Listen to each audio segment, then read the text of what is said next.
ati fermerit, atyre në Korçë që hedhin mollot. Ti themi urdhëro pasaportën europiane.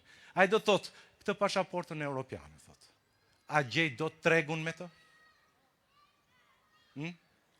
E pra të gjitha këto raste, janë ato që të bëjnë të kuptosh, që ky sistem ka një skem. Ka një skem për të mbajtur veten gjallë dhe skema vjen nëpërmjet mashtrimit. Dhe përse e duan ata këtë skema? Këtë skem e duan për të vazhduar për të bërë të njëjtat gjëra që kanë bërë deri më sot. Për të varfëruar këtë popull. Po, këtu ka një skem për të varfëruar popullin. Pse? Sepse kur populli varfërohet, ata vetë pasurohen. Ata, kasta e tyre, njerëzit që ju rinë afër, ata që ne i quajmë oligark, pasurohen, po. Ata kanë një skem për ta mbajtur pensionistin e varfër. Thonë që nuk i rrisin pensione sepse nuk kemi lek. Nuk kemi lek, na thanë. Në shtator u rritën pensione me 250 lek në ditë. Apo jo? 250 lek do të thotë një kore buke dhe pak djathtë. Me kaq ja u rriti pensionistëve. Pse? Sepse nuk kemi lek, tha. Por pa pritur, ne filluam dhe artikuluam qartë dhe pastër që Shqipëria e ka të gjitha mundësit që pensionistit t'ja bëj pensionin minimal fare. Sa që është minimum jetik, të paktën 200.000 lek, nuk janë të mjaftueshme, nuk diskutohet, por kaq ka mundësi dhe do t'ja bëj. Në fillim u tall. Tha, ç'i keni këta, tha? Sude na quajti. Fluturojmë me qilima fluturus, e tha atë ditë, e tha dhe dje. Që fluturojmë me qilima fluturus. Por, sa po e pa që takimet tona ishin këto që ju shihni këtu, në të gjithë Shqipërinë. Sa po e pa që mbështetja ishte kjo që ju shihni këtu, është e tillë në të gjithë Shqipërinë. Sa po e pa që një opozitë serioze, po i vinte te dera. Jo nga ato opozitat me gjasme. Nuk ishte më ajo opozita me gjasme që bëjnë sikur zihen në parlament. E aty poshtë pastaj ndajnë lejet e kullave. Se në Tiranë lejet e kullave që t'ja u them unë janë bërë një herë njëri, një herë tjetri. Një kull njëri, një kull tjetri. Sepse i kam bashk. Sepse ata janë bashk. E kur i erdhi përballë një opozitë serioze, u mendua. Tha, po tha, edhe ne do ta bëjmë pensionin 200 euro, tha. Po prit më, se ti s'kishe lek. Ai kishte lek, por nuk do që ta rrisi pensionin. Pse nuk do që ta rrisi? Sepse do t'ju mbaj të varfër. Pse do t'ju mbaj të varfër? Që t'ju blej lirë. Si t'ju blej lirë që kur të vi dita e votimit, ju të shitani për 50.000 lek. Prandaj do t'ju mbaj të varfër. Nuk i jep legalizimet. Pse? Jo tjerë sepse do lek. Po do që t'ju ketë peng, që kur të vi kjo dita tani, të filloj t'ju kapi të gjithëve me radhë, për t'ju dhënë një legalizim. E në këmbim të legalizimin ju t'i jep një votën. Nuk e bën arsimin. Pse? Nuk kemi lek, kemi lek. Por nuk e bën arsimin sepse nuk do që njerëzit e këtij vendi të diturohen, sepse njerëzit e ditur janë të pakontrollueshëm.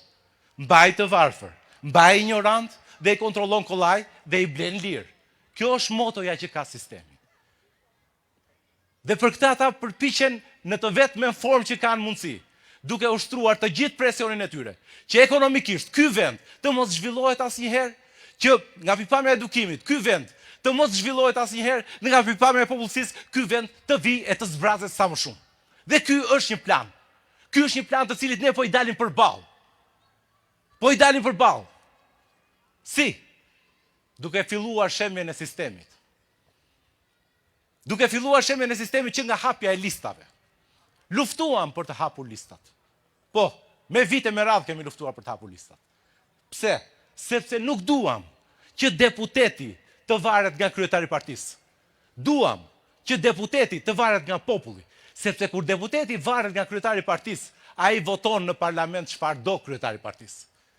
Ndërsa kur deputeti varet nga populli, ai thot kryetarit të partisë, shiko, më fal, por mua në parlament më ka çuar populli, nuk më ke çuar ti. Dhe do të bëj çfarë do populli. Ne filluam këtë. Filluam një betejë ligjore në fillim. I bëm kërkesë parlamentit. I çuam projekt ligjin. Kërkesë publike, presion publik. Nuk na dëgjuan. Dëshira e tyre për ta mbajtur të mbyllur e për ta kontrolluar të gjithë të vend është më e madhe se sa presioni publik. Vazhduam rrugën ligjore, vajtëm në gjykatë kushtetuese. Përsëri sistemi u tregua më i fortë.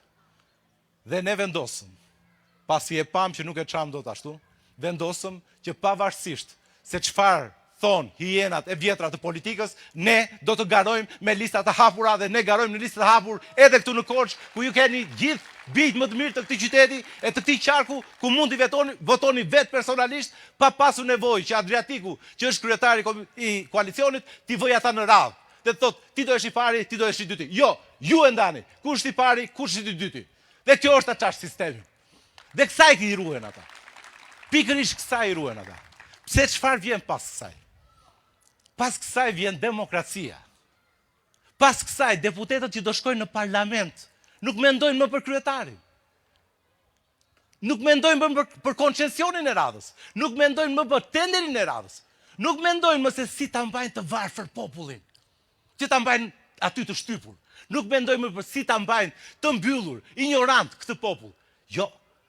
Kur ata zgjidhen nga populli, ata do të përpiqen që popullin ta pasurojnë, që popullin ta shkollojnë, që t'i japin shërbimin shëndetësor që duhet, që në spitale të ketë ilaçe, që në spitale të marrë shërbimet, që njerëzit mos vdesin për gjëra banale. Kjo vjen në momentin që deputeti zgjidhet nga populli, sepse atëherë mendon për popullin, nuk mendon për kryetarin. E kjo më pas sjell progresin. Sjell progresin ekonomik. E keni menduar ndonjëherë pse kemi lënë Shqipërinë tonë pas një fabrikë, pas një uzinë, pas një industrialitet. Jemi të fundit në rajon për shkallë industrializimi. Të fundit, kemi qenë të parët. Kemi qenë të parët për numër fabrikash. Për numër popullsie kemi qenë të parët në rajon. Por sot jemi të fundit. Dhe kemi zero industrializim. 10 vitet e fundit, zero industrializim. Asnjë gjë nuk është bërë. Pse? Sepse nuk e duan. Sepse nëse këtu vjen industria, këtu vin fabrikat, këtu vin uzinat, njerëzit futen në punë, njerëzit pasurohen. E kur njerëzit pasurohen, njerëzit bëhen të lirë. Sepse njerëzit e pasur janë të lirë. Dhe demokracia kërkon njerëz të lirë. Pra kërkon njerëz të pasur. Mbaj të varfër dhe i mban në autokraci. Pasuroj, bëhet demokraci. Kjo është zgjidhja. Kjo është zgjidhja që ofrojmë. Ju e keni në dorë. Çfarë do zgjidhni? Do zgjidhni të jetojmë, vazhdojmë të jetojmë kështu siç jemi? Në 12 maj në rastin më të mirë do të jetë kjo gjë që kemi sot, apo do të shkojmë e të shohim kah zhvillimit, kah progresit, për të menduar për ta sjellë Europën këtu, për ta sjellë pasaportën këtu, jo të shkojmë ne te pasaporta. Kjo është zgjidhja juaj. Faleminderit. Tani do ftoj këtu një mikun tim të betejave. Kemi bërë beteja bashkë për 13 vjet, e sot ai është mbartësi i shpresës më të madhe që ka pasur ky vend në periudhën post-komuniste që nga viti 1994. Adriatik Labaj.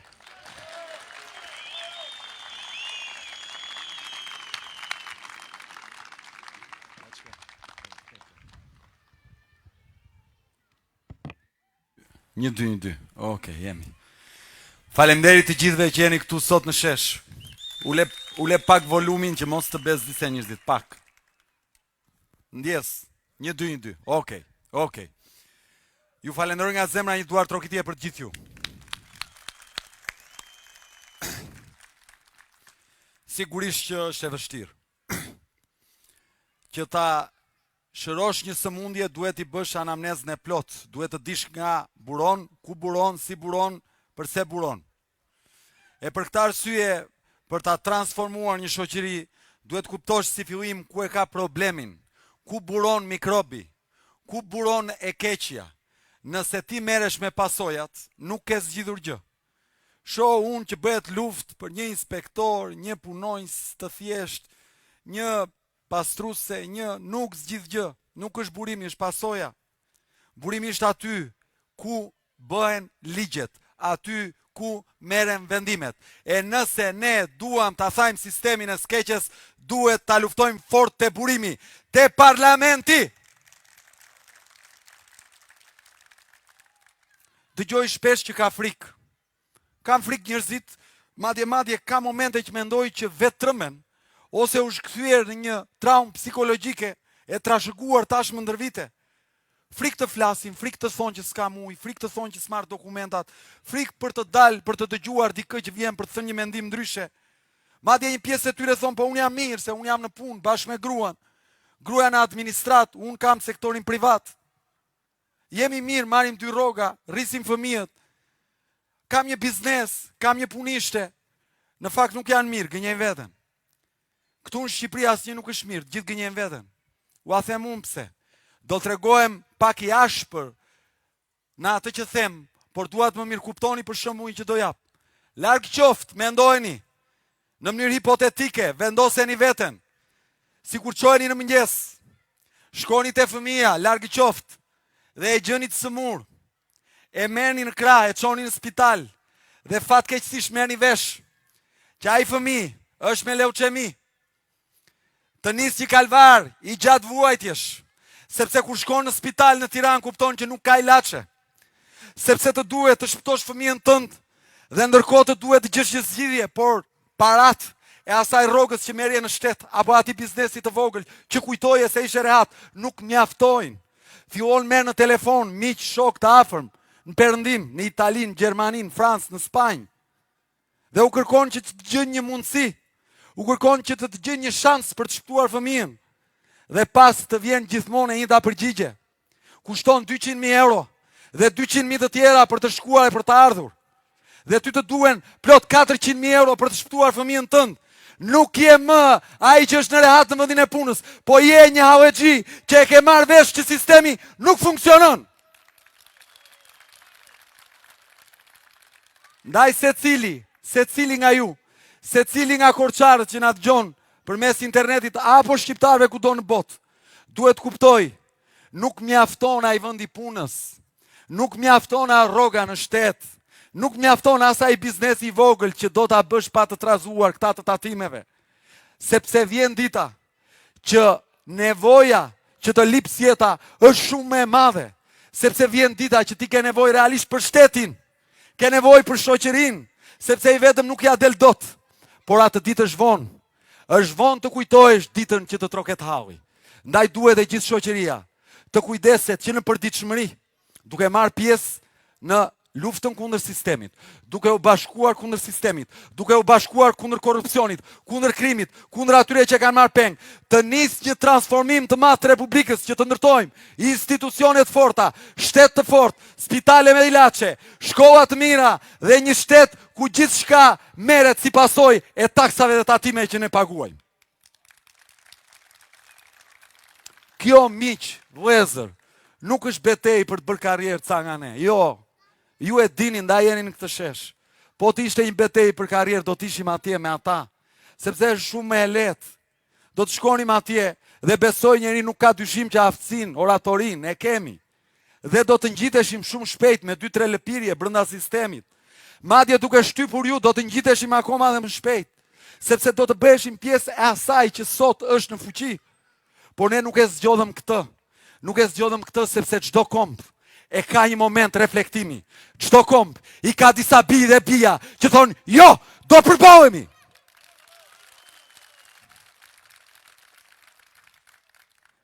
Para mendoni, sikur Batrit e kombit ton, rilindasit tan, në ditët kur ata ishin rehat në perandori, kujtojni një nga radhë, merrini një nga një parasysh, kanë qenë të gjithë ministra në perandori, kanë qenë deputet të perandorisë. Po çfarë bën? Than, do t'i lëm ofiqet, do t'a lëm rehatin, do të përballemi, sepse atë dheu ka nevojë dhe ne duhet ta bëjmë. Ata e bën Shqipërinë e parë, ne duhet bëjmë Shqipërinë demokratike.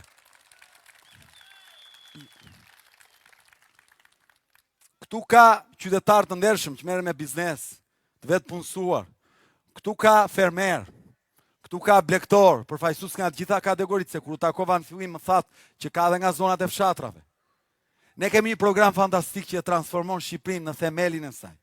Së pari ka 4 pika ideologjike të cilat janë boshti i jon. Pastaj janë pikat programore. 1. Ne ishim për votën e diasporës. Të parët që e çuan përpara duke mbledhur 21.000 firma, duke shkruar një projekt ligj, e duke u miratuar e kësaj here shqiptarët në diasporë do të votojnë, fal punës tuaj, fal punës ton, fal bashkimit ton. Këtu në rrugët e Korçës, nuk e di ashtu mes jush sot, kam një nga episodet më të bukura të gjithë rrugëtimit ton kur mblodhëm 21.000 firmat. Një aktiviste i shkon një zotërie për t'i marrë firmën për votën e diasporës dhe hapjen e sistemit zgjedhor, Dhe ai zotria po vinte, ishte diku te kamera ku kam unë përballë këtu. Po vinte dhe i tha, çfarë është kjo? I tha, po mbledhim firma për votën e diasporës, i tha që të votojnë emigrantët. Po patjetër tha, po kush e bën këtë Adriatiku? I tha, o kush Adriatiku? Ja. Edhe erdhi drejt me. Po si u e mor biri tha se ne sikur i kemi bler me leka këta tha dhe si heqim dot tha. Dhe kishte drejt. Tani kur ne i kishim kundër të gjithë. Kur ne i kishim po.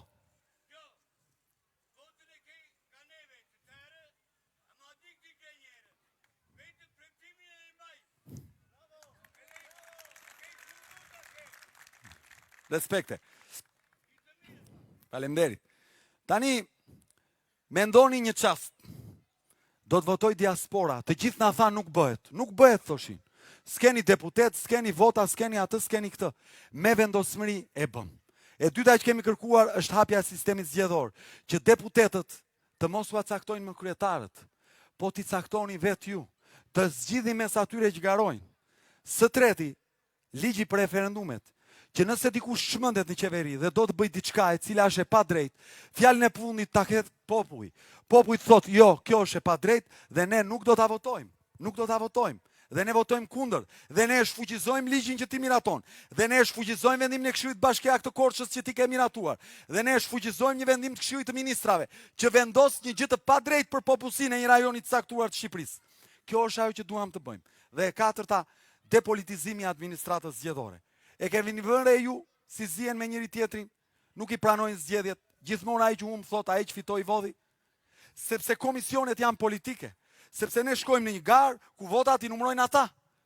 Ata dhe sikur 100% sakt i numërojnë, prap dyshimi ekziston. Për këtë arsye ne duam t'ua heqim partive politike dhe t'ua kalojmë profesioneve të lira, noter, avokat apo sistemi drejtësisë, gjyqtar, prokuror, të cilët nëse kapin që dëmtojnë qoftë dhe një vot dhe një të vetme, përveç se shkojnë kokër të burgut, humbasin dhe licencën e profesionit. Kjo do t'jepte garancinë që në këtë vend më në fund të kishte zgjedhje demokratike të lira dhe të ndeshme. Tani, çfarë ka programi jon për qytetarin? Ju i keni parë këta, kanë 12 vite, unë kam vendosur në këtë fushat, se e kam dhe natyrë, nuk do merrem shumë me këta, fare, hiç do t'i përmend në mënyrë tangenciale, për të dhënë shembuj, por nuk do merrem sepse nuk kam dalë në këtë rrugë me u marrë me këta. E dini ju kush janë këta, e dini ju ç'gjendje është Shqipëria, e dini hallet. Por e vërteta është që programi që kanë është bufi, pra del njëri dhe thot bufi. Se çfarë është kjo, se ç'lidhet kjo me hallet e njerëzve, i Zot e di, Zoti i falt.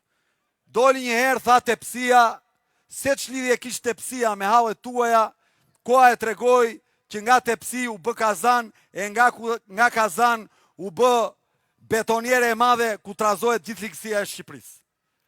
Doli një herë tjetër tha timoni. Pra programi i këtyre është timoni, kusia, tepsia, kazani, bufi, miu, macja, qukapiku, por asnjë gjë në lidhje me hallet e përditshme të njerëzve. Dhe ne kemi vendosur ta neverisim dhe ta refuzojmë këtë model politik. Dhe jemi këtu në Korçë sot për t'u shpjeguar në mënyrë të përmbledhur modestisht çfarë parashikojmë ne për jetën tuaja, për përditshmërinë e jetës së shqiptarëve. E para, kombi jon ka një problem shumë të madh. Dhe nëse ne nuk e korrigjojmë tani, do të jetë vonë dhe nuk ka më kthim pas. Cili është arsimi? Kombet që nuk investojnë në arsim janë të destinuar të vuajnë e të zhduken. Për këtë arsye, bazuar në modelet më të mira botërore, ne themi, modeli atyre është fasada, modeli jon është investimi në arsim. Sot ne kemi buxhetin për arsimin sa 2.39% e GDP-s, që do thot në çdo 100 euro që prodhojmë, 2.39 euro çojmë te fëmijët tanë të shkollat. Ndërkohë Kosova e ka 4.6%, 2 herë sa ne afërsisht. Ndërkohë Europa mesatare ne ka 5%.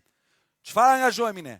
Ne angazhohemi që nëse një ditë me bekimin e madh të shqiptarëve do ta drejtojmë këtë shtet dhe besoj do ta drejtojmë një ditë, ne angazhohemi që buxheti për arsimin në 24 muajt e parë do të shkojë sa 5% e prodhimit ton kombëtar dhe në 48 muajt e parë do të shkojë sa 7% e prodhimit ton kombëtar, sepse lekët do t'i çojmë te fëmijët, te shkollat, te mësuesit. Ku e morëm këtë model? U a them unë. E morëm në Suedi, e morëm në Izrael, e morëm në Singapur, e morëm në Kostarik. Këto vënde që dëgjuat, që sa i dëgjoni sot thoni që na krahason se janë vënde të pasura. Dikur, jo shumë kohë më parë, kanë qenë vënde të varfra, madje më të varfra se ne. Ai Singapuri që ju dëgjoni si fuqia e tretë e botës në ekonomi sot, pra vendi me të ardhurat më të larta për frym në botë, i treti, në vitin 1959 ka qenë vendi i tretë më i varfër i botës, i treti më i varfër i botës. Ishte një vend dhe është një vend i vogël sa qarku i Durrësit në sipërfaqe. Ishte kënet, as ujë të pishëm nuk kishte si duaj. Por një avokat i quajtur Lin Kuan Yew erdhi në pushtet dhe u drejtua popujt me 2 reforma gjigande. E para, fjalimi i parë, drejtuar mësuesve të Singapurit. Ai i tha, të dashur mësues të Singapurit, nga sot e tutje shteti do të kujdeset për të begatuar jetën tuaj dhe ju do të kujdeseni për të ndërtuar Singapurin e së ardhmes përmes fëmijëve tanë. Dhe ja doli. E dyta, korrupsioni. Ai tha, korrupsioni është si punë e shkallëve. Nuk pastrohet nga poshtë lart, por pastrohet nga lart poshtë. Lufta duhet jetë e pa kompromis në nivelet e larta drejtuese të shtetit shqiptar. Peshku qelbet nga koka.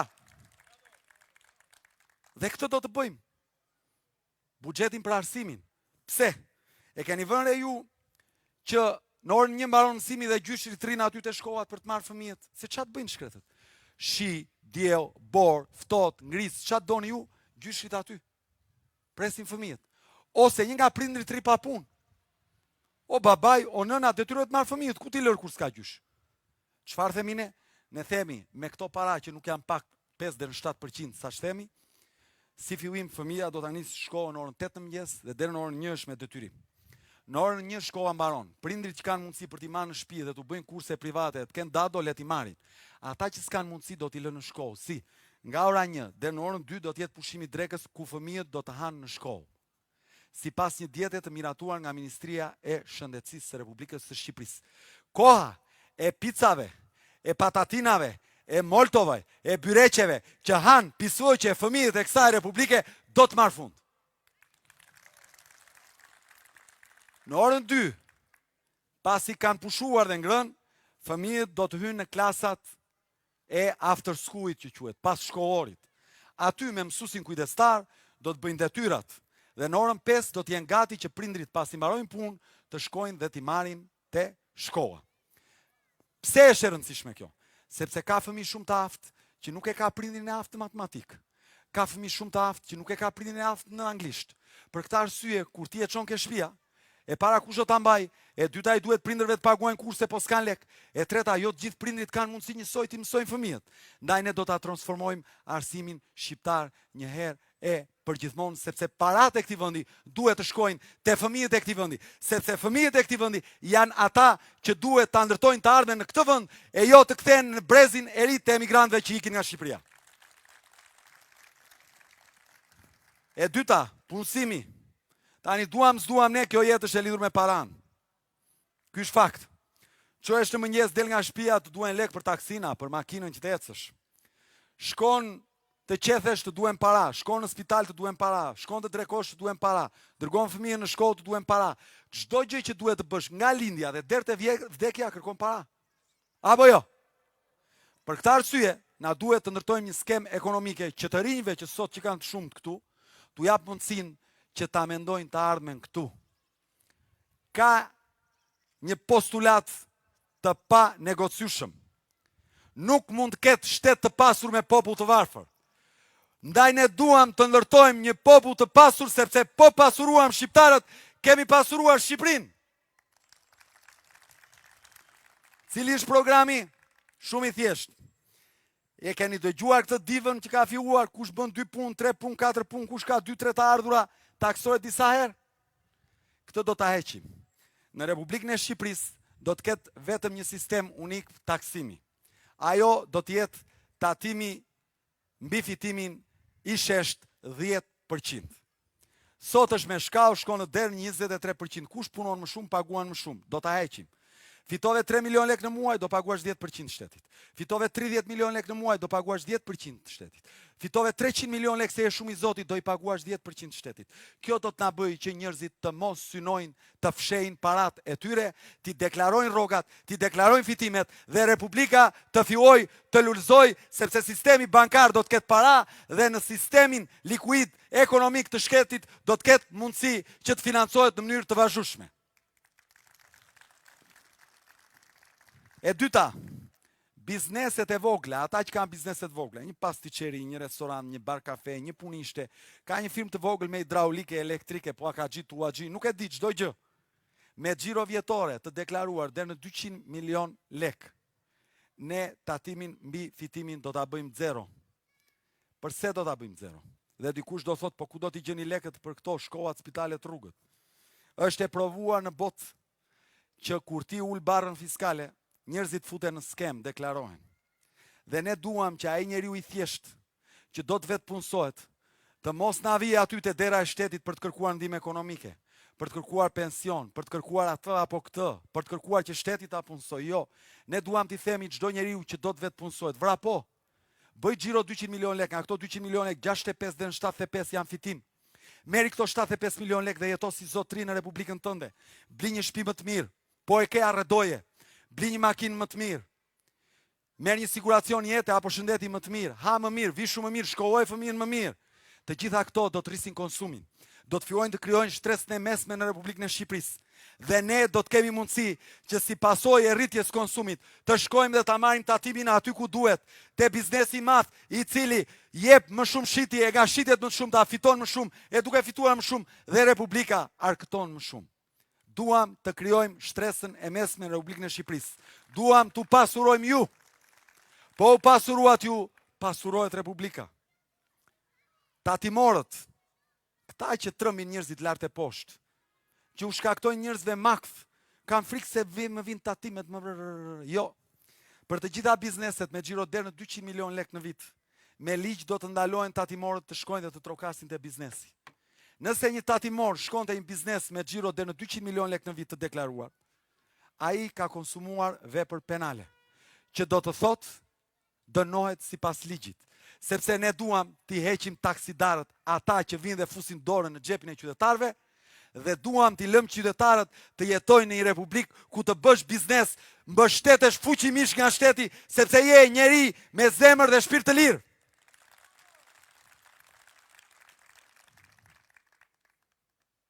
Dhe e fundit për këtë sektor, lidhet me rimursimin e TVSH-s. E keni vënë re ju që si për vezën, si për mjellin, si për një gjëqefi të tipit fundit, paguhet njësoj TVSH-ja? Po qeveria aktuale, para x vitesh që thoshte që do t'i heqim këto, e mbani mend? Në fakt, po ta bësh siç thoshin ata nuk funksionon. Pse? Se nëse ti e ul 20% TVSH-n e mjellit, pas 2 muaj prapa i tregtari do ta çojë çmimin dhe ato lekët që ti ke ulur do t'i marr tregtari praktikisht, qytetari nuk fiton gjë. Por ne do të bëjmë një skem tjetër, e cila do të fusë në kontroll të gjithë Republikën. Pra ata pak tatimorë që do të hiqen dhe do të ndalohen për të shkuar te biznesi, ne do të bëjmë tatimor 3 milion shqiptar. Si? Do të shkoni në supermarket, do të blini një shport me ushqime 100 euro, aty në fund sot thot TVSH 20 euro. Apo jo? Po, me sistemin ton do ketë dhe një kolon tjetër që thot TVSH e rimbursueshme 10 euro, pra 10%. Do t'i mblidhin faturat gjatë gjithë vitit, nga data 1 deri në 25 dhjetor do t'i dorëzoni online ose fizikisht pranë drejtorisë rajonale tatimore dhe në llogarinë tuaj bankare do t'u kaloj pas deri në 10% e vlerës që keni konsumuar.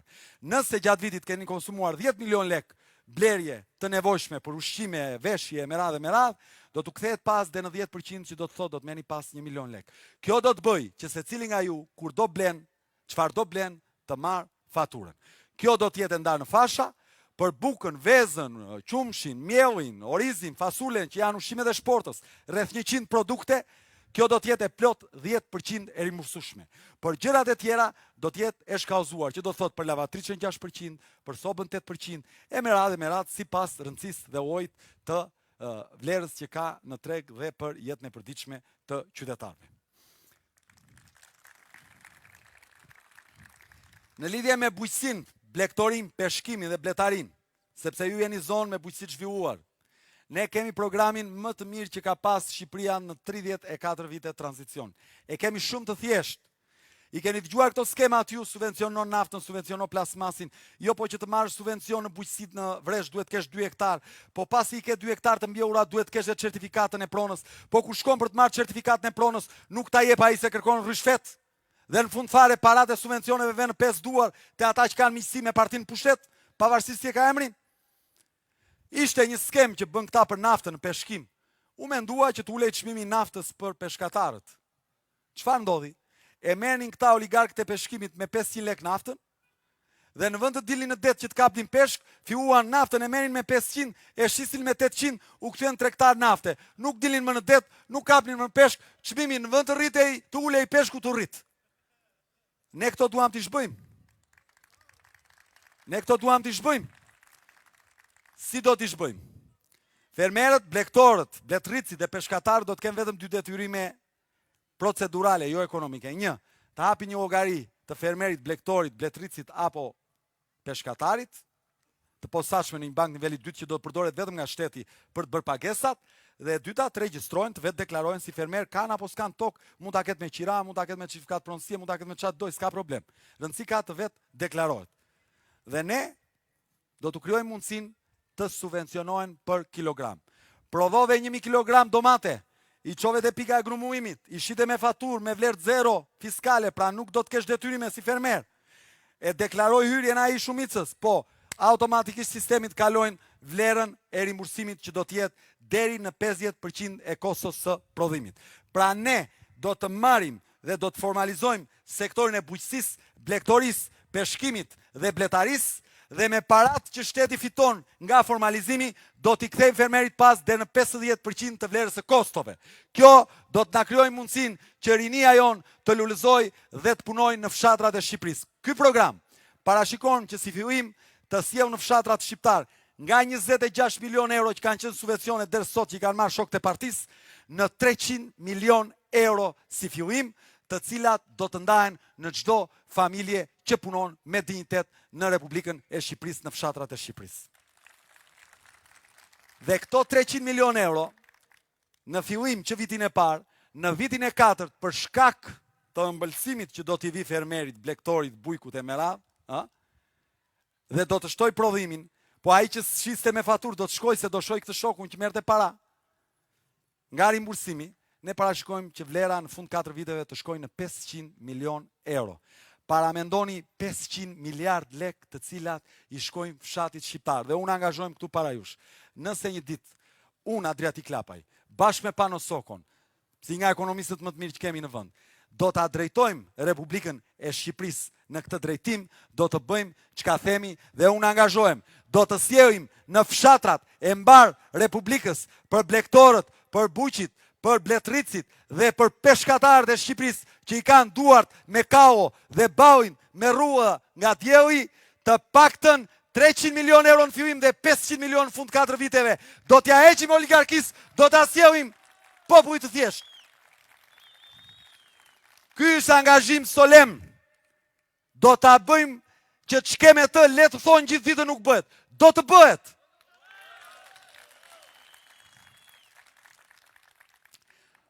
Unë kam shumë pika në program të cilat ju mund më pyesni për legalizimet, për 7501 certifikatat, për ish pronarët, për sigurim, për rendin, për çdo gjë. Do bëjmë bashkëbisedim. Por tani dua, sepse e shoh dhe diellin që është i madh, dua të prezantoj kandidatët tanë, të cilët do i ftoj të mbajnë nga një fjalë të shkurtër bashkë me mua këtu për qarkun e Korçës. Jemi munduar të ishim shumë demokratik. Njerëzit janë propozuar nga qytetarët, janë vetë propozuar. Ne jemi munduar të mbajmë kriteret e standardit pastërtisë figurës përpara dhe uroj shumë që ju t'i vlerësoni masivisht me vot, por mos e harroni. Në këtë fazë që jemi është shumë e rëndësishme të çahet sistemi. Pse? Mendoni sikur jeni një ditë pas votimeve. Dhe për 4 vitet që vinë do të keni këtu kutinë e votimit. Me vete. Dhe duhet ta mendoni në nivel politik. Shkoni, jeni pensionist dhe shkoni për të marrë pensionin dhe pasi e merrni pensionin, ai pensioni nuk u del për ilaçet. Çfarë do të bëni atë çast? Do të votonit për këta apo kundër këtyre? Jeni prind dhe shkoni në spital me fëmijën dhe shihni që po su dhat para, nuk vë njeri dorë. Atë çast, çfarë do të bëni? Do të votonit për këta apo kundër këtyre? Jeni fermer, jeni blektor, dhe aty në fushat tuaja, në fermat tuaja, në stavat tuaja, pas jeni lodh një sezon dhe keni prodhuar, e hidhni produktin në kanal se nuk ka treg, se u mbyt kontrabanda. Atë çast do të votonit për këta apo kundër këtyre? Shkoni në shkollë në mëngjes, shoni fëmijën dhe nuk ka ngroje, xhamat janë të thyer, nuk ka shërbim për të vegjëlit tuaj. Atë çast do të votonit për këta apo kundër këtyre? Ikën fëmija në emigrim pasi shkthyer me lot në sy, apo fëmija i radhës çohet dhe lat dhe unë duke u lënë vetëm në vatrën tuaj. Atë çast kur shihni lotin në sytë e tij, do të votonit për këta apo kundër këtyre? Dhe në 11 maj është dita që të votoni për të marrë hak për fëmijët që u kanë ikur, për produktet që keni derdhur në fushat tuaja, për shkollat që mungojnë, për pensionet e ulta, për dhunën që u ushtrojnë me tatimorët e tyre duke u trembur. Është koha të votoni ndryshimin. Ndaj mendojeni mirë. Ftoj këtu zonjën, ftoj këtu koordinatorin e qarkut Korç, Klajdi Poaha, mësues. Është një nga djemë më të mirë që ka Korça, unë kam pas fatin ta njoh prej vitesh, uroj shumë që ti mbështesni këta djemë dhe vajza. Ftoj këtu mësuesin Nasian Matka. Për ne shkolla ka shumë rëndësi, ndaj kemi kushtuar hapësirë shumë të madhe mësuesve. Ftoj këtu avokate Enina Leco. Ftoj këtu juristin, përfaqësuesin e diasporës shqiptare të Michiganit, Detroitit, juristin Eraldo Leba.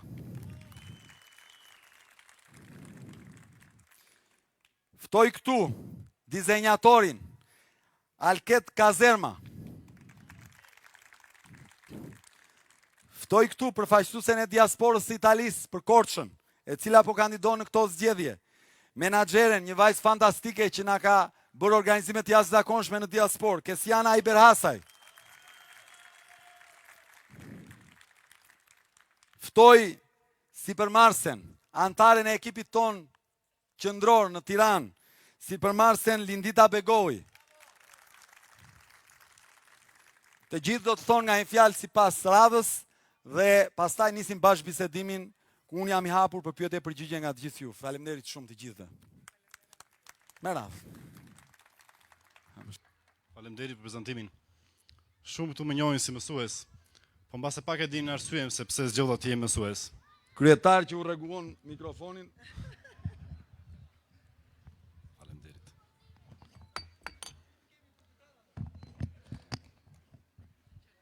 Kam zgjedhur të jem mësues në qytetin tim të lindjes, sepse kam besuar që duke ndikuar tek brezi i ri po formoja të ardhmen e Shqipërisë. Për fat të keq në këto 11 vite si mësues kam parë që shumë të rinj, nxënësit tanë më të mirë, janë larguar nga vendi, duke lënë vetëm prindrit. Dhe mbase nuk do kthehen kurrë, ose mbase janë duke pritur një dritë shprehse për të kthyer sërish në atë. Dhe këtë dritë shprehse duhet t'ja japim ne. Unë kam besimin që ne jemi e ardhmja. Nuk mund të presim të ardhme dhe ndryshim nga një stagnacion 34 vjeçar, as nga një rotacion që nuk prodhon asgjë. Por duhet ndryshim real.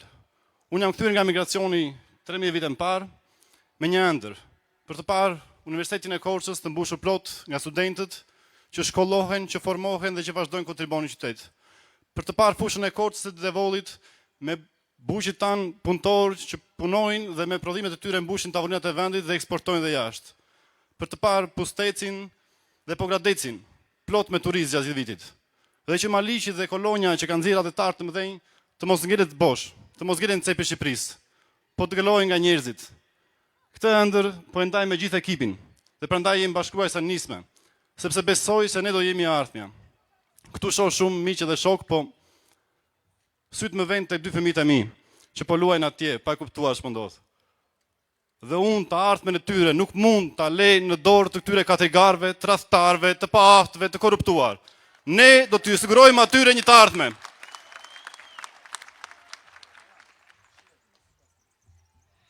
Faleminderit, unë jam Enina Face Leço. Jo pa qëllim ja u thash mbi emrin e babait tim. Quhet Niko Face, është profesor i nderuar i qytetit të Korçës, intelektual i shquar, luftëtar i demokracisë. Babai im ka qenë mësues në shkollën e gjuhëve tuaja dhe kur unë kam qenë maturante, po ja u tregoj këtë histori sepse është mbres lënse dhe kjo është ajo gjë që mua më ka bërë që të zgjedh këtë mision, pra misionin e drejtësisë, të luftoj në 25 vjet avokati për drejtësinë në Shqipëri. Në temën e maturës, në vitin 95, tema e maturës ishte pres. Unë, maturante, duke pasur dëshirën të vishnja pelerinën e avokatit dhe konkretisht e kam shkruar ashtu në artim, babai im i emocionuar nga ky artim më çon mua me studime në Bukuresht në Rumani, atje ku është bërë dhe imni ynë kombëtar, Ciprian Porumbescu ka bërë imnin ton, në Bukuresht të Rumanisë. Dhe shumë nga patriotët e parë, jam shumë krenare që i kanë bërë studimet në atë vend, kanë qenë në Rumani dhe që atje kontribuonin për Shqipërinë dhe konkretisht për qytetin e Korçës. Pak kohë më parë kam lexuar një libër të Nikola Zoit, Një vlerë për Korçën. Shumë interesant libri, jo pa qëllim, po e përmend. Në qoftë se jeni qytetar korçar, pasi këtu ka edhe nga zonat rurale, të cilët unë i kam miq dhe i vlerësoj dhe i respektoj, i kam pasur klient në 25 vjet të punës time, një nga bamirësit më të mëdhenj, pra në Korça mbahet për qytetin e vlerave, për qytetin e bamirësve, për ata që jepnin shpirtin për popullin, për njerëzit në nevojë. Dhe unë do të doja që kjo Korçë të kthej ashtu siç ka qenë. Një nga këta bamirës ka qenë zoti Thoma Turtulli, i cili ka dhuruar 3 nga godinat kryesore të qytetit të Korçës. Dhe jo më kote ka bërë këtë, pra ka dhuruar një bibliotek, ka dhuruar një senatorium, ka dhuruar dhe një spital, gjë që 3 gjërat kryesore për qytetin, pra për qytetarët, në dobi të qytetarëve. Gjithashtu, një nga bamirësit e tjerë ka qenë zoti Anastas Lakçe, i cili ka ndërtuar me fondet e tij në Bukuresht përsëri të Rumanisë, kishën e Shën Gjergjit. Shën Gjergjit, të nderuar miq, unë jam ajo vajzë e cila jam për bashkëjetesën fetare. Në qytetin e Korçës, vërtet ka një pjesë ortodokse, por ne i respektojmë vëllezërit dhe motrat tanë musliman, vëllezërit dhe motrat tanë bektashin, pjesën tjetër, komunitetin rom dhe egjiptian, për të cilët unë kam dhënë jetën time dhe pikërisht ky mision më çon që t'i përfaqësoj ata denjësisht në Parlamentin Shqiptar. Dhe tani së fundi, dua t'ju them dhe një gjë shumë interesante. Fatmirësisht, ne si koalicion, shumë faleminderit, që ta mbani mend të gjë, fatmirësisht si koalicion, ne na ka rënë dopjo 6. Ky ishte numri im i radhës në KQZ. Votoni numrin 6, na votbesoni ne. Shqipëria bëhet.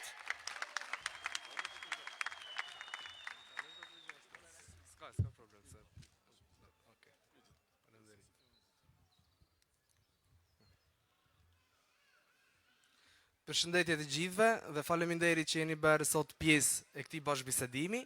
Unë jam Nasjan Matka dhe jam 27 vjet. Kam mbaruar studimet e mia në qytetin e Korçës dhe do vazhdoj të qëndroj në qytetin e Korçës. Do vazhdoj të kontribuoj në qytetin tim ashtu siç duhet të bëjnë dhe të gjithë bashkëmoshatarët e mi. Nuk dua të zjatem shumë, sepse ky është një bashkëbisedim për të cilat ju mund të zjateni me zotin Adriatik Lapaj, por dua të them një shprehje. 1 + 1 bëjnë shumë më shumë se 2. Dhe faleminderit.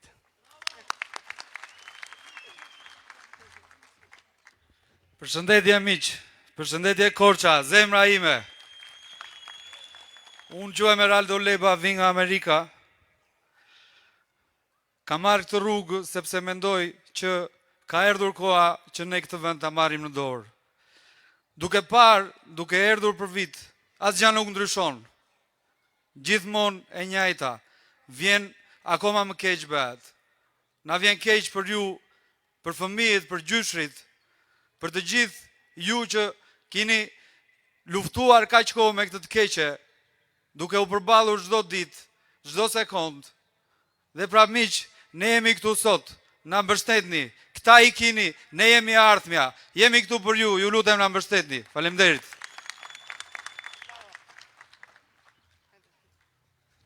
Përshëndetje miq, unë jam Alket Kazerma, jam qytetar i Pogradecit, me profesion jam art designer, kam edhe një sipërmarrje mobilerie prej shumë vitesh. Nuk kam emigruar asnjëherë dhe gjithë jetën time kam shërbyer për këtë vend me taksa e me çdo gjë. Na është premtuar para 34 vitesh që ky vend do jetë shumë shpejt në Europë. Dhe ja ku jemi sot, po pas 34 vitesh dhe nuk është bërë asnjë hap. Me gënjeshtrat e radhës, si gjithmonë, nuk duhet i besojmë me kësaj kaste politike. Ne jemi vendi që kemi pasurit më të mëdha në Ballkan. Kemi pasurit të mëdha ujore, kemi naftë, kemi minerale, kemi turizëm me vi bregdetare në gjysmën e Shqipërisë. Kemi minerale dhe çdo gjë tjetër që nuk i mungon këtij vendi për të qenë më i begat. Por korrupsioni dhe paaftësia e këtyre qeveritarëve na ka çuar në këtë pikë. Prandaj votoni numrin 6 dhe njëri nga kandidatët që mendoni që do t'ju përfaqësojë më mirë. Ju falenderit.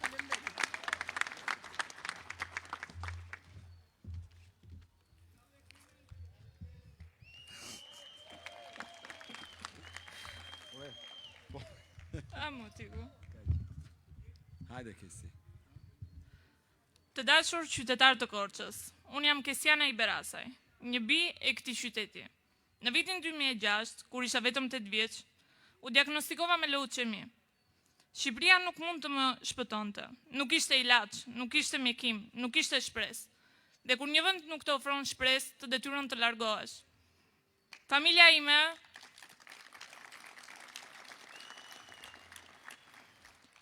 ime u largua në Itali si emigrant të paligjshëm, vetëm për të më shpëtuar jetën.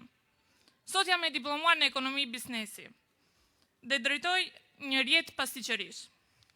Kam vendosur të kthehem dhe të luftoj që askush tjetër të mos përjetoj atë që përjetova unë. Shëndetësia në Shqipëri është në krizë.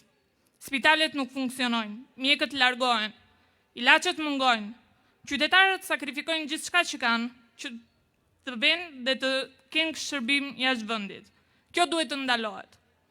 Unë nuk vin nga politika, por nga jeta reale. Unë nuk premtoj mrekulli, por premtoj përkushtim, ndershmëri dhe guxim për mos e shtur. Voto Shqipëria bëhet, sepse Shqipëria meriton më shumë.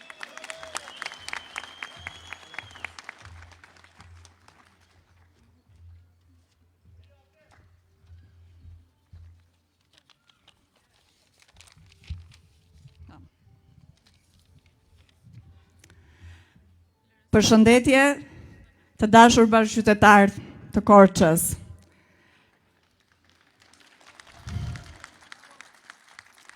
Do të cek shkurtimisht vetëm disa pika të cilat më shtyn që të vi në qarkun e Korçës për të kandiduar dhe për t'ju përfaqësuar në parlamentin e ardhshëm. Korça po rënohet, jo vetëm Korça, po gjithë qarku i Korçës, gjithë Shqipëria. Pensionistët me zimbi jetojnë. Fermerët po hedhin gjithë prodhimet e tyre në lumë. Arsimi është totalisht i paritshëm nga njerëzit. Shëndetësia është grabitur nga oligarkët, të cilët kanë kthyer spitalet në kasapana. Fëmijët tuaj çdo ditë po largohen nga ky vend sepse i ka vdekur shpresa dhe se nuk munden të gjejnë të ardhme të mirë këtu. Unë jam Lindita Begolli, si përmarrëse dhe eksperte në burime njerëzore. Më dhëm zemra kur shikoj Korçën dhe gjithë rrethinat e saj që po shkatrohen. Ndaj vendosa të kandidoj me nismën Shqipëria bëhet, sepse dua të shikoj që ky qark të lulëzoj dhe të zhvillohet dhe jo të jetë i vdekur sikurse në këto 34 vitet e fundit. Çfarë premtoj unë? Unë premtoj profesionalizëm dhe besueshmëri. Duke më votuar mua, ju do të keni zërin tuaj në parlament dhe se zyra ime do të jetë gjithmonë e hapur për hallet tuaja.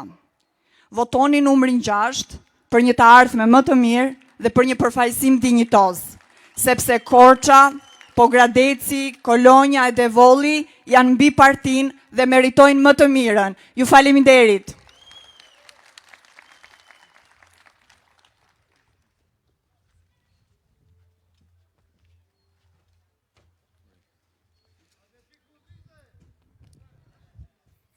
Tani ngele ta fikim se për të ndezëm ne.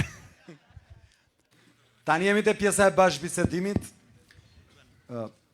Kur e ideuam lëvizjen në fillim, tham nuk do shkojmë të flasim njerëzve, po do shkojmë të bashkëbisedojmë me njerëzit. Kështu që ju lutem, kush ka dëshirë të bëj pyetje, mikrofoni është në dispozicion, mund ta bëni me shenjë dhe do të vi. Pyesni çfarë të doni, edhe po mshat nuk është problem. Vazhdoni, jepini drejtim.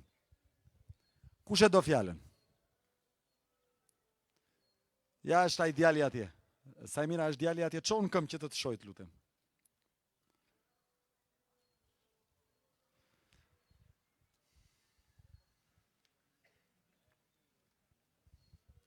Pjesa e bashkëbisedimit është pjesa më interesante të gjitha aktiviteteve tona, sepse realisht ne nuk i retushojmë, do me thënë, siç njerëzit e mendojnë, ashtu flasin edhe është tamam një bashkëbisedim bio, si me thënë. Po të lutem. Përshëndetje zoti Lapaj. Përshëndetje. Si e ke emrin? Quhem Oristi Çela. Gëzuar Oristi, gëzohem. Faleminderit. Unë një pyetje kisha. Kemi në fletën e votimit rreth 11 parti edhe koalicione. Dhe të gjitha kanë premtimet e tyre, siç po bëni dhe juve, që paraqitet edhe programin toj politik. Dua të di, çfarë ju bën ndryshe nga këto 11 partitë që kemi. Faleminderit. E para, ne jemi ata që nuk kam pas ndonjëherë pushtet.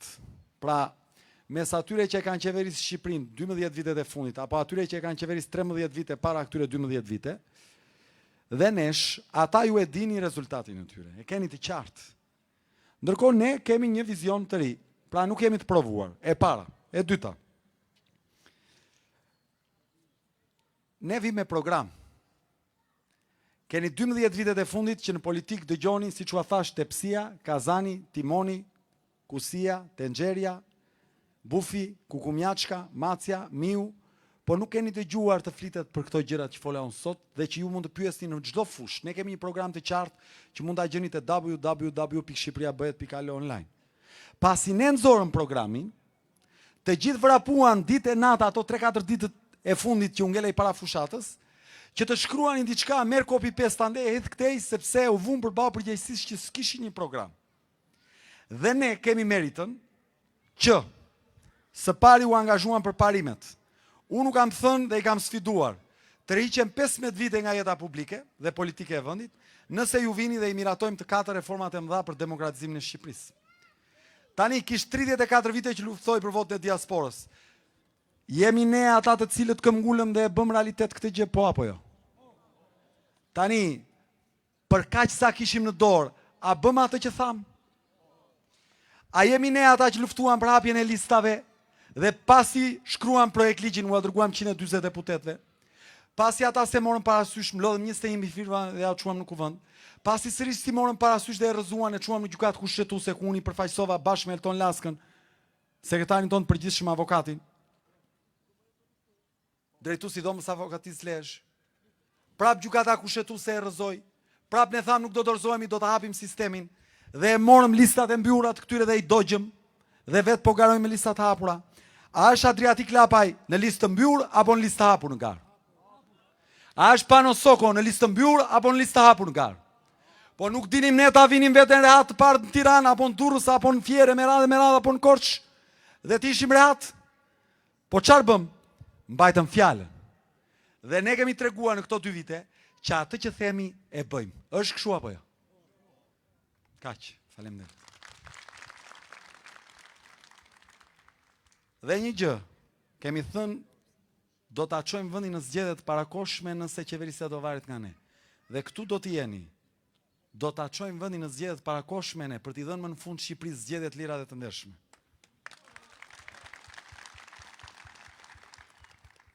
Pyetje tjetër. Për çdo problem të çdo fushë programi jonë e adreson. Ju lutem pyesni lirshëm, pa problem fare. Përshëndetje gjithve, përshëndetje Tiku.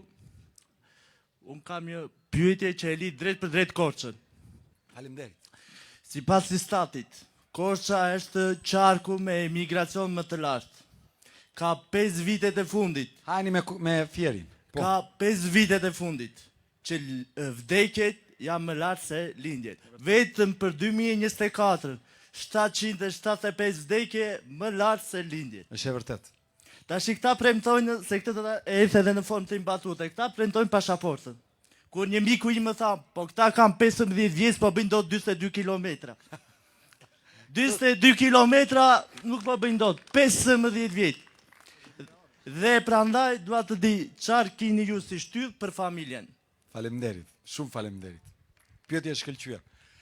Miq, kjo puna e pasaportës europiane është dëshmia më e qartë pse nuk duhet i votoni ata. Pse? Ne jemi pjesë e një aleance të jashtëzakonshme që në historinë e njerëzimit është aleanca më e fuqishme politike dhe ushtarake. Është NATO. Ne e marrim të mirëqen të qenit pjesë e NATO-s. Pra kujtojmë se është një gjë e zakonshme, sikur vajtet e klubi lagjes. Jo, të jesh pjesë e NATO-s është shumë gjë e vështirë, po dhe shumë gjë e madhe. Jemi ne. Ka 16 vite, është merit kjo që kemi, po është merit për shkak të gjeopolitikës. Tani unë kam një pyetje për ju.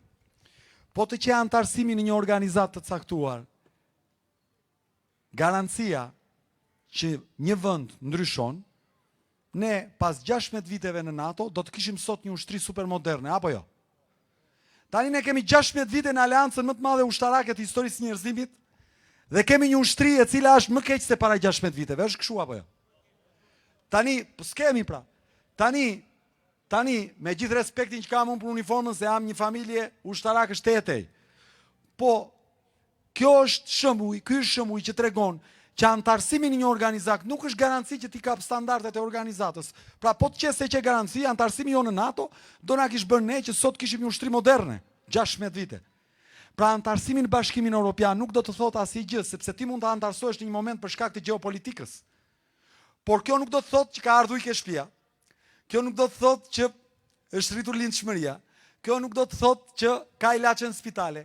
Kjo nuk do të thotë që është përmirësuar jeta në këtë vend, pensionet, rrogat e meradh. Pse? Sepse nuk janë bërë. Madje antarësimi i papërgatitur kthehet në dëm. Sepse ti do hapesh përballë një konkurrencë dhe një tregu që ti se përballon dot. Përballet dot fermeri jon me fermerin francez dhe spanjoll. Po ne bëm Ballkanin e hapur këtu me Serbin dhe fermeri jon vdiq se nuk përballet dot me Serbin, se ata kanë subvencione. Imagjinot përballemi ne me vendet e BE-s. Përballemi dot ne me ata? Pra ne na duhet ta ndërtojmë Europën këtu. Jo të themi nani një pasaport që t'i ki dhe 1 milion të tjerë. Po jo, s'është zgjidhje kjo. Nuk është zgjidhje kjo, në lidhje me familjen. Një nga pikat për të cilat unë jam më krenar në këtë program është eksaktësisht kapitulli për familjen. Ti nuk pyete pa qujim, jam i bind që e ke lexuar. Pse? Çfarë parashikojmë ne? E para, shtëpia ime a dheu ime, quajmë kapitullin e parë të kapitullit për familjen, kreut për familjen. Çdo me thënë, sot një çiftiri për der një banes i duhen 3-4 jetë. Pra me shku një burrë e një grua që martohen çiftiri, edhe të blenë një banes, o do i ndihmojnë prindrit se kanë shit në një tokë që e kanë trashëguar, o në një lekë si ishtë përndjekur, o andej, o lekë emigrimi që ka bë babaj ose nëna, se me vajt prindi, me vajt fëmia që martohet, e me ble një shtëpi vetë nuk ja del dot me rrogat që kanë Shqipëri, duhen 3 jetë. Ne në programin ton parashikojmë që për të gjitha çiftet e reja në këtë republikë që martohen dhe duan të blejnë një apartament, ne parashikojmë që apartamentet dhe në 80 metra katror, të shkojnë te banka dhe të vërtetojnë te banka 2 gjëra. Një, që janë të martuar në marrëdhënie pune, dhe e dyta, që janë të punësuar të dy, dhe burri dhe gruaja. Po vërtetuan këto 2 gjëra, kanë të drejtë të marrin kredi të butë me interes fiks 1% për të blerë apartamentin dhe në 80 metra katror, diferencën e interesave mbi 1% do ta paguajë shteti shqiptar. Pse është fantastike kjo? E para njerë se interesi 1% është simbolik dhe do t'jeti pa ndryshushëm gjatë gjithë kredis, për 20 vite, 25 vite. E dyta, sepse çiftit nuk do t'i duhet vendos kolateral gjë, pra për të blerë një shtëpi nuk i duhet vendos garanci një shtëpi tjetër. Jo, garant del shteti shqiptar, garanci sovrane. Nuk duhet të shkosh as te nëna, as te babaj, as te motra, as te vllai, të vër garanci diçka. Jo, garant ka dalë shteti shqiptar.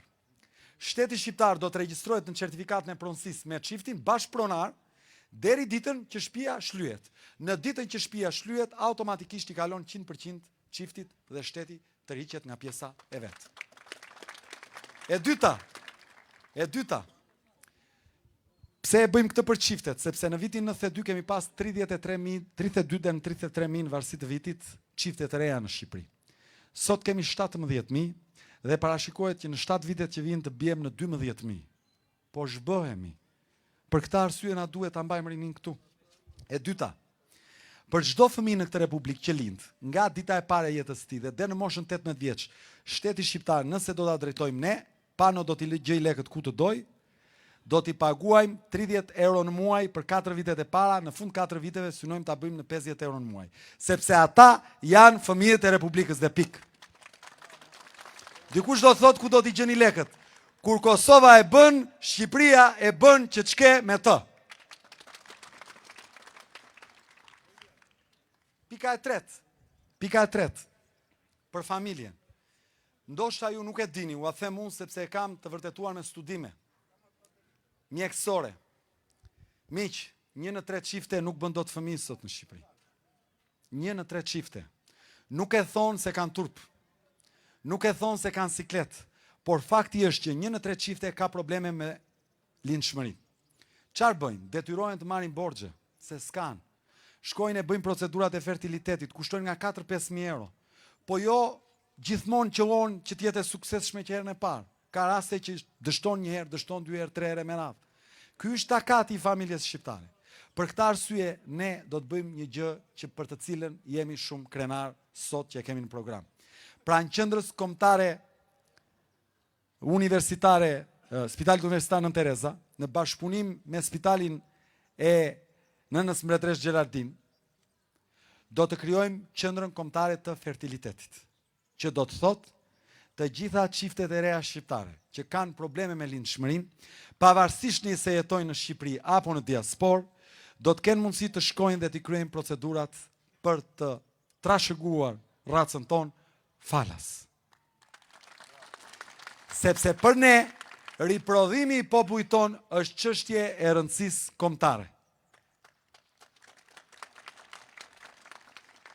Këto janë 3 pika eksaktësisht për familjen, të cilat i krijojnë mundësi çdo çifti të ri ta shohë jetën këtu dhe të marrë një ndihmë nga shteti për të nisur jetën edhe për t'u lidhur me atë dheu. Faleminderit. Po zotëria, pyetje.